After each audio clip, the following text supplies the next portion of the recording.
Taiwan நாட்டிற்கு America ஆயுதங்கள் விற்பனை செய்யவிருப்பதாக வந்த அறிவிப்பை அடுத்து சீனா தெரிவித்துள்ள கருத்து மீண்டும் சீனா அமெரிக்கா இடையேயான மோதலை உருவாக்கும் சூழல் உருவாகும் என அஞ்சப்படுகிறது.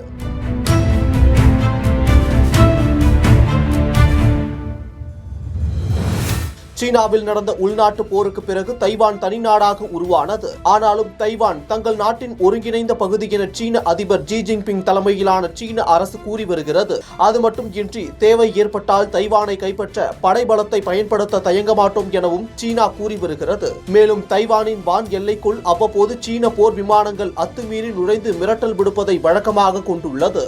அதேவேளை தீவு நாடான தைவானுக்கு அமெரிக்கா ஆதரவு அளித்து வருகிறது. தைவானுக்கு அதிக அளவில் அமெரிக்கா ஆயுதங்களை விற்பனை செய்து வருகிறது.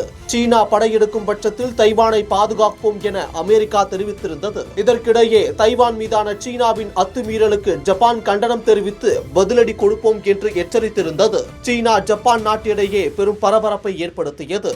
இதற்கிடையே தைவான் மீதான சீனாவின் அத்துமீறலுக்கு ஜப்பான் கண்டனம் தெரிவித்து பதிலடி கொடுப்போம் என்று எச்சரித்திருந்தது சீனா ஜப்பான் இடையே பெரும் பதற்றத்தை ஏற்படுத்தியது. தற்போது தைவானுக்கு 11.1 பில்லியன் டாலர் மதிப்பிலான ஆயுதங்களை விற்பனை செய்யவிருப்பதாக அமெரிக்க அரசு அறிவித்துள்ளது. சீனாவில் இருந்து அதிகரித்து வரும் ராணுவ அழுத்தத்தை தைவான் எதிர்கொண்டு வரும் நிலையில் தைவானுடனான அமெரிக்காவின் மிகப்பெரிய ஆயுத விற்பனையானது உலக அளவில் கவனிக்கப்பட்டு பேசும் பொருளாகி வருகிறது. தைவானுக்கு HIMARS ராக்கெட் அமைப்புகள், ஹவுவிட்சர்ஸ் பீரங்கிகள், ஜாவெலின் ஏவுகணைகள், அல்டியஸ் ட்ரோன்கள் உள்ளிட்ட ராணுவ தளவாடங்கள் உட்பட 8 வகையான பொருட்களை இந்த முன்மொழியப்பட்ட ஆயுத விற்பனை உள்ளடக்கியுள்ளது என்று தைவானின் பாதுகாப்பு அமைச்சகம் ஒரு அறிக்கையில் தெரிவித்துள்ளது. இது தைவானுக்கான அமெரிக்காவின் மிகப்பெரிய ஆயுத விற்பனை என சொல்லப்படுகிறது.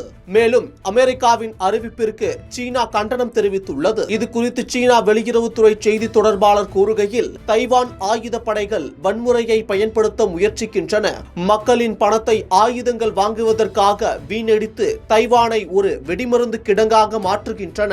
இதனால் தைவான் பிராந்தியத்தில் ராணுவ மோதல் மற்றும் போர் சூழல் உருவாகும். ஆயுதங்கள் மூலம் சுதந்திரத்தை பெறுவதற்கான தைவானின் முயற்சி அமெரிக்காவின் ஆதரவுடன் பின்னடைவில் மட்டுமே முடியும். சீனாவை கட்டுப்படுத்த தைவானை பயன்படுத்தும் அமெரிக்காவின் முயற்சி வெற்றி பெறாது என்று தெரிவித்தார். தைவானை தனது நாட்டின் அங்கமாக கூறி வரும் சீனா இந்த ஒப்பந்தங்களுக்கு எதிர்ப்பு தெரிவித்துள்ளது. இதன் மூலம் அமெரிக்கா சீனா உறவுகளில் இது புதிய பதற்றத்தை ஏற்படுத்தும் சூழல் உருவாகியுள்ளது. உக்ரைனுக்கு எதிரான ரஷ்யாவின் படையெடுப்பில் அமெரிக்கா உக்ரைனுக்கு ஆயுதம் வழங்கி வந்தது குறிப்பிடத்தக்கது.